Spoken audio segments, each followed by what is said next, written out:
present. I'm Senator Joe Lieberman, and I'm glad you're watching Rabbi Doug. We're gonna see Rabbi Doug. We're gonna see Rabbi Doug. We're gonna see Rabbi Doug on your TV tonight. But Daddy, I want to watch Monday Night Football. Forget about Monday Night Football. There's no other thing we're going to watch on Monday but Rabbi Doug. Yeah, Rabbi Doug on TV tonight. We're gonna see Rabbi Doug. Oh, everybody talk about Doug. Shalom and welcome to Taped with Rabbi Doug. I'm very glad to have with me today Bruce Leon. Welcome to the show.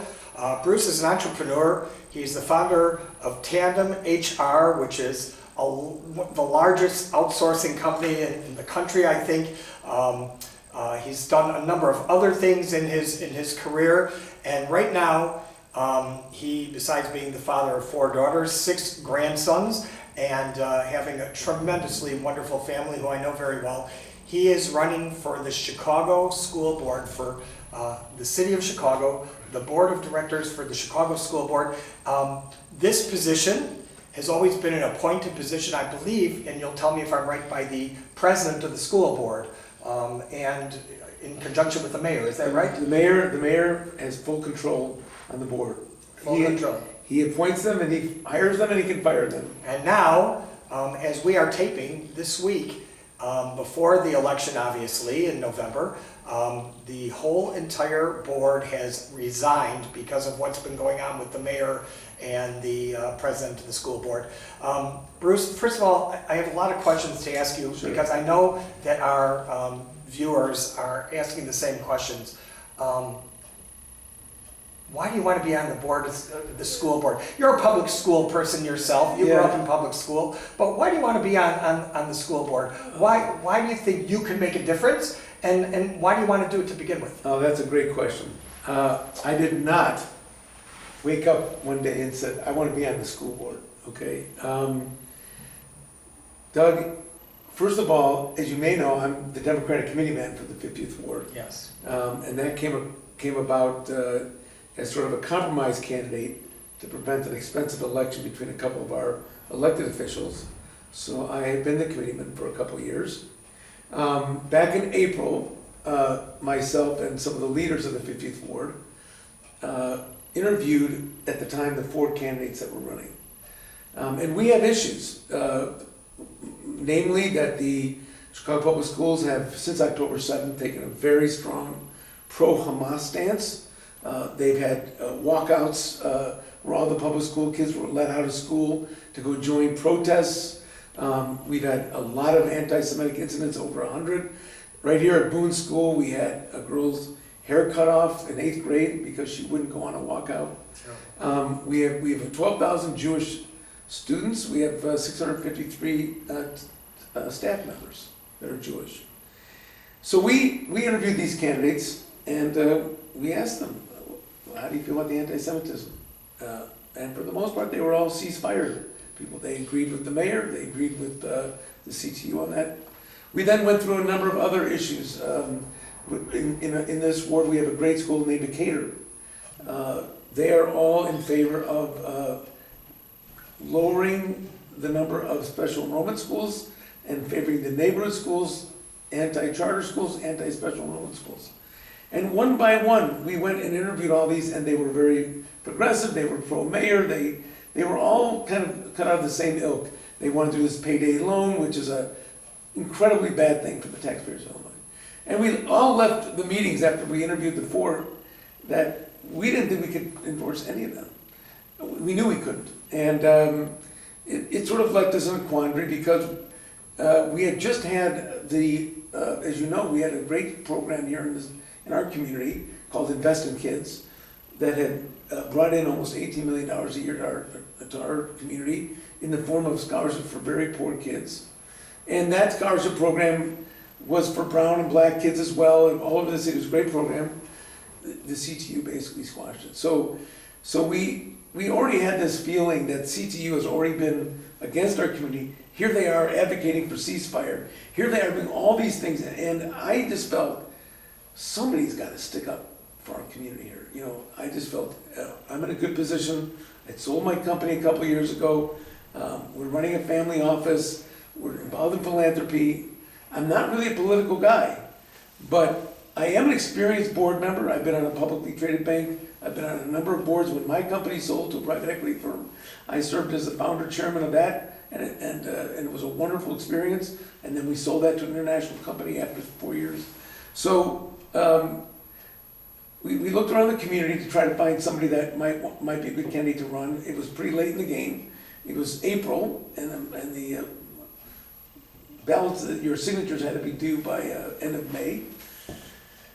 And I decided we couldn't find anybody, and I called up some of the people in the community, some of the leaders, and I said, I'll do it, I'll jump in. And I basically wasn't sure it was the right thing to do or not. My wife wasn't sure. Struggled to get the signatures. We got 1,800 signatures, you need 1,000. Of course, CTU fought me for 6 weeks on that. I was going to bring that up next. Yeah. I know about that. They actually fought you getting those signatures in and validating them and letting you in to begin with. I will tell you, that experience has to be made public, because what they did wasn't just me. By the way, there was 47 candidates. By the way, just so you know, CTU has a candidate in every district. So here we are trying to get an elected school board, an independent elected school board. CTU has actually rigged the game. So there's somebody in my district called Ebony DeBerry, and she is being given to the tune of $350,000, $400,000 from CTU for campaigning. She's given tons of volunteers. So CTU, and then they went out and tried to knock everybody else off the ballot. And thankfully, I had the financial means to stay on, because it's a very expensive process. It's almost $40,000 just to stay on the ballot, because they go through every name one by one, 1,800 names. And if your name was Doug R. Zeldin and you only cited Doug Zeldin, oh, that's off. Or if you didn't put your apartment number, okay?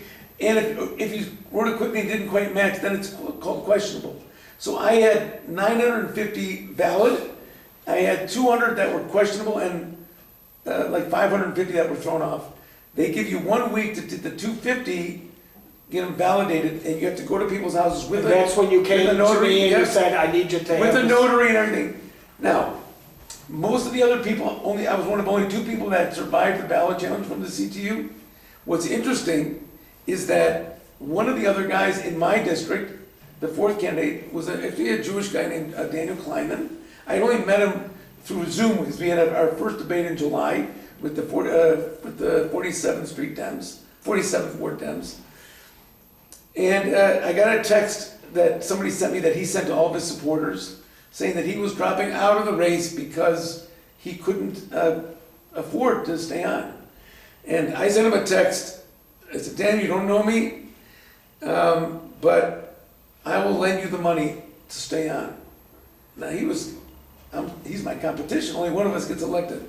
He was kind of flabbergasted. He was like, really? I said, listen, I'm not a politician, I'm a businessman. And I never made it my job to put my competition out of business. Matter of fact, we were in kind of a new business, the HR outsourcing with something called a PEO, where we did all the back office for small, mid-sized companies. And we worked together. I was president of the association at one point. I will tell you an interesting story. One of the local companies here, regional companies, was a pretty big competitor of mine, based in Schaumburg. They moved their whole back office, their payroll team and their benefit team, to New Orleans, because the cost of labor was much cheaper. And so they were tough competition. A year and a half after they did that, something called Katrina happened. And the owner called me up and he said, I'm flooded, I got nothing, I can't make payroll. I said, fly 2 people up here, they'll sit in my office. My payroll people did his payroll for 6 weeks, okay? Wow. Because in business, we don't believe, because one day I may need help from so he was like shocked. So on a radio show, they said that might have been a first in Chicago politics. But that just shows you, I was just flabbergasted by this idea of ballot, squashing ballot access. And what's interesting is that, as you know, they're very progressive people, and they're going to be yelling in Georgia and in Arizona and Nevada about ballot access for the upcoming election. So on one hand, they talk about ballot access, and they want everybody to vote, and they want all these kinds of, but to get people on the ballot, they made it very difficult. And that process, plus things that I learned about, made me so want to do this job now. And I realized it's really important for our city. It's actually one of the most important votes that are going to be on the ballot. I would say, for those of us in the 50th Ward in Chicago, it's probably the most important thing that people are going to vote on. Because let's be honest, the presidential has already been decided in Illinois. Jan Schakowsky's really going to get in. I mean, Seth is a great guy, but he's hoping Just had him on our show. He's hoping to get 30%, and that'd be great if he could get the 30%. We don't have a senator race, we don't have a governor race. This race, and I tell you right now, it's 4 people, and each of them have their strengths. I'm running against Senator Cullerton's daughter is one of them, and he's putting everything behind him. Jan Schakowsky's behind him, Mike Quigley's behind him, Senator Colton's giving him all the money. I'm running against the CTU candidate, and I'm running against another candidate that's been endorsed. So the latest poll shows kind of a statistical dead heat. So, it's important, and not just for me. There's another woman named Ellen Rosenfeld running in the District 4, the only other Jewish person also running as an independent. The goal here is if 6 or 7, let's just say 6 independents can be elected, it would send a great message both to the mayor and to the city and to the school system that all the shenanigans that are going on have to come to an end. We have to do things for the benefit of the kids and for the city and for the taxpayers. I don't know about you, Doug, but my taxes, along with many other people, went up 25-30% this year. I don't have any kids in school, in elementary or high school right now, and I'm paying out of my ears for my taxes. And my opponents all want to raise taxes another, and 53% of that money goes into the public school system. Right now, the CPS gets $30,000 per kid. New Trier gets $19,000 per kid, and I don't have to tell you, only 23% of our kids are at graduation are reading at grade level. They're at 96%. So, we're not getting the value for our money. It's a $10.1 billion entity. I'll give you some other just things that I learned, and then it got me more riled up that during COVID, they've lost 60,000 students since COVID. Okay, a lot of kids never went back to school after the school was shut for 77 weeks. Chicago public schools were shut for 77 weeks, okay? During that time it went down. They actually increased the staff by 7,000 because the government gave them all this money, $2.8 billion of COVID money, and they used it to hire non-teaching staff. I mean, it's a very bloated organization. There's 43,000 staff members, 20,000 are non-teaching, okay? So we're talking about... I actually, what I thought that money went to, because I knew about that money, I thought that money went to the pension funds to pay pensions. Wouldn't it have been great? And they wouldn't be bankrupt right now. I didn't realize that. They hired that much staff. That much staff, and what are they worried about? They're worried about the ceasefire. I'll tell you something, just because, I know you've been a big proponent for the Jewish community for a long time. Every Wednesday morning, they have a conference call with the 10 CTU candidates to see how they're doing on their fundraising or on their door knocking or on their...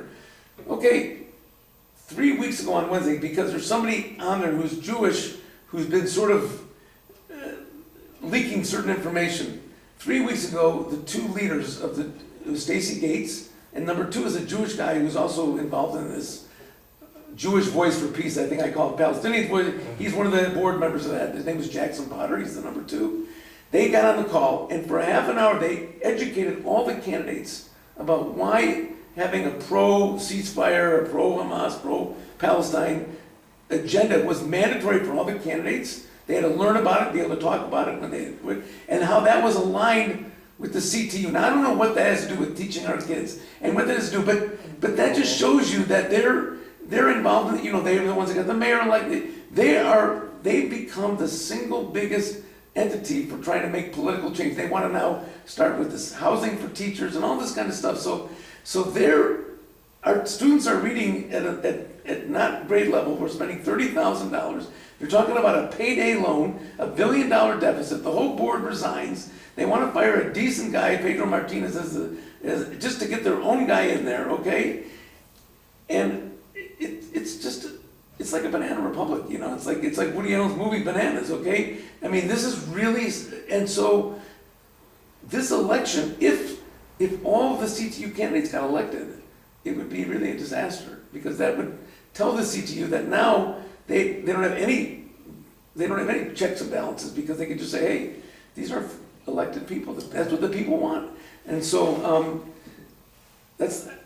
I'm sorry you hit a trigger with me, but. That's okay, that's okay. But that's why I got into it, really because I didn't feel good about the candidates running, and I didn't feel they were representing our community. But now that I'm into it, I see it's a much bigger issue. And I've been on boards before, but I've never been on a board with 43,000 employees and $10 billion budget. And when I'm talking to my opponents that don't even know what a payday loan is, that have never been on a board before, that don't know about governance, that don't know about financial transparency, they don't know about organizational structure, they don't know what a one-year plan, and all they keep talking about is we need better athletic courts in the schools, or we need another social worker in the school. That's fine and dandy, but that's not the big issues, right? The big issues are balancing the budget and figuring out about this retirement plan and figuring out who's going to be the CEO and figuring out how we're going to get value for our money without getting another 20 or 30% tax increase, which I think would drive a lot of people to the suburbs if they got another 20, 30% tax increase. Absolutely. So it sounds, when people say to me, school board, this is really a big deal for the city. It really is. So clarify for our viewers, how many people are running total for the school board? How many people will be on the school board in the end? And that's a great question. So ultimately there's going to be 20 people on the school board plus a chairman, and they're all going to be elected in 2026. The chairman is not going to be the CEO of the. No, chairman of the board. It's just going to be the chairman of these people elected. And the CEO will report, and the C-level people will report to the board, and the mayor will have nothing to do with it anymore. Okay. They're doing a hybrid approach. Don't know why they decided to do that, but what they're doing is, instead of having 20 districts to start with, they're having 10, and every district has an A and a B. So we're in District 2, and I'm in District 2A. The CTU candidate, Ebony, is in 2A. Cullerton and the other candidate, Doyle, they're in 2B. At the end of the election, one of us will be elected. If it's somebody from 2A, they're going to have to appoint somebody from 2B. Now, probably won't be one of the other candidates. Certainly wouldn't be me if it was, but it wouldn't matter because they would probably appoint Ebony if the mayor had his choice. But so they're going to have one elected, one appointed. So it'll be 10 and 10. Then in 2026, 2A will just have an election and 2B will just have an election, and all 20 will be elected fully. So eventually they'll all be elected. In 2 years. Right, so this year it's just 10 and 10. So what it means is that I'm running in a very big district, 5 aldermanic wards, 200,000 voters. So because there's 10 districts in the whole city, 50 wards. So it's a lot of people. And just when we did a poll 3 weeks ago, 88% of the people really didn't know anything about the school board election. So you have to spend a lot of money. That's why I can't do on my show. You have to spend a lot of money just to educate people who's running and who's not, because also it's down ballot. It's the last thing on the ballot. So get the president, do the Congress, all the judges, one municipality, all that stuff, and then the very last is a school board. So a lot of people might leave after they just vote for the president, or something like that. So we are the far north side of Chicago. Correct. What about the southeast side of Chicago and the southwest side of Chicago, where those people are running and stuff? Do you guys have any? Do you have any connections to those people? I know all the way across the city. I know about 5 or 6 of them now because we have started combining some resources in the fact that the CTU candidates are all attacking us with the same message. So just if you got text messages, a lot of people got text messages that said Bruce Leon is taking money from out-of-state billionaires. By the way, it's not true. I'm not taking any outside money. It's completely self-funded. And he's all for private schools, and he's like he's a voucher man. And all these, they use the same ad in all 10 districts against the independents. Mm-hmm. So we decided, hey, we might as well get a little. So we've been sort of working together a little bit. I know who the 6 or 7 are in some of the other races, and they're very good people, excellent people. And the hope is that all of us getting elected, or at least 5, 6 of us, that would make a big statement going forward. And going into 2026, it would really show a statement that maybe we can get a majority on the board. And if that happens, we can start to really clean up this mess. Wow, wow, wow. So let me ask you, now, we all have heard the words local school councils, Right. hiring and firing principals and Right. things of that. These people in the local school councils are volunteers, right? Well, they're Is that elected. right? They are elected? And I'm also a volunteer. It's very funny. People Yeah. think it's a full-time thing, but the board members it's a non-paid position. It's a non-paid position. Non-paid position, right. I didn't know these Right. things. I'm That's why only going, asking. the committee man is also a non-paid position, so I always tell people I always pick the volunteer position. But it's a crazy thing in a way because I can afford to do it. I don't know how these other two single moms that are running, it's a good question to ask them how they're gonna support their families. It certainly leads into the possibility of, of taking money into the outside if you have the power of the school board to make vendor contracts and stuff like that. So that is one thing, but yeah, the LSCs are supposed to deal with schools on the local level and they're elected. And the board people are supposed to deal with the big issues of the overall school, how that runs, right? And the deficits and the retirement plans and all that stuff. But there is about 20% would be working with the local school councils because if issues are going on there, it's gonna raise up to the board level. So working with the local school councils in the size of this area that you are 60 responsible for, I was gonna say, there must be over 60 50 schools. Yeah, 60 schools, yeah.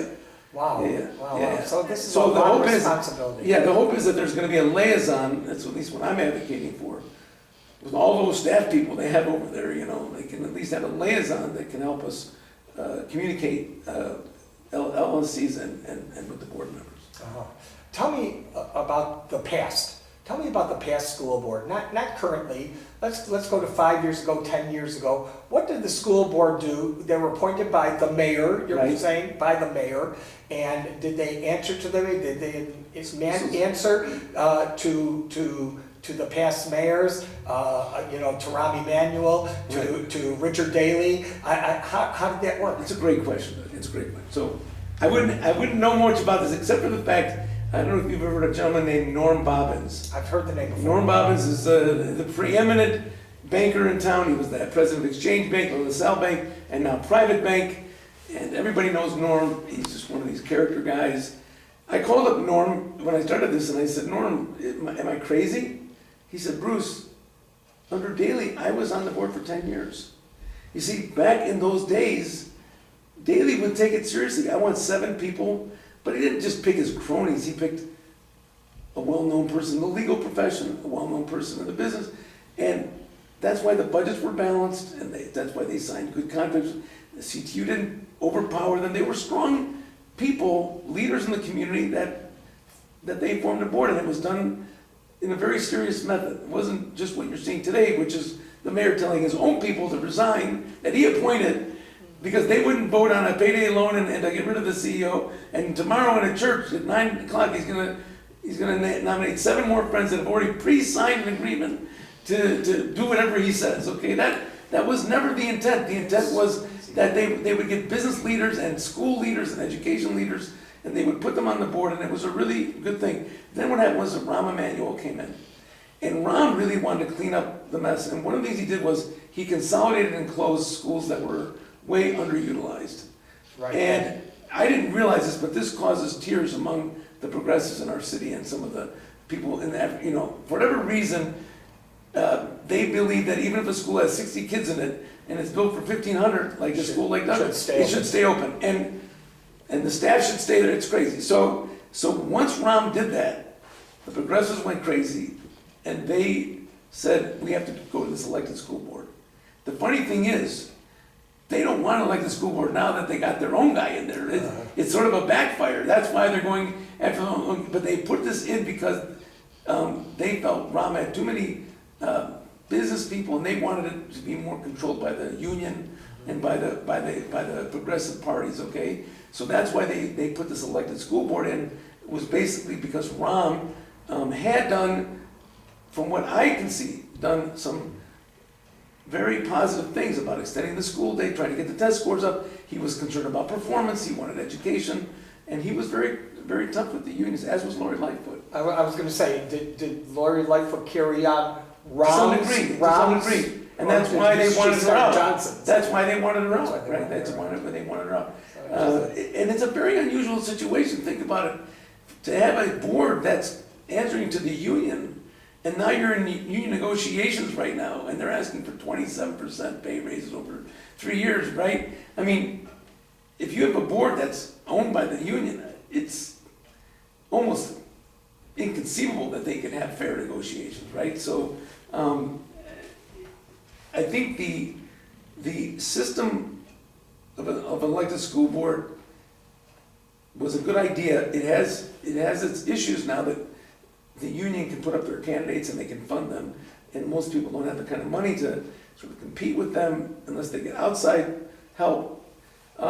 So we'll have to see how this plays out, right? But in other major cities, there are elected school boards. It's not the most unusual thing, and hopefully we can get into a way where the voters get educated enough to try to elect good, strong, outside board members that can stand up to any pressures from the outside and do what's right for the taxpayers, for the business, and for the city. You know, I've had a conversation with every mayor back to Richard Daley, and I have not had a conversation except casually with Mayor Johnson, and that was the last time I was with him and had a conversation with him. He was visiting Alderman Silverstein, she was sitting Shiva, and I invite you, Mayor Johnson, if you think that you can refute some of the things that Bruce is saying, I'm inviting you to come on my show. I know you watch my show, 8:30 Monday nights, Channel 19, Chicago.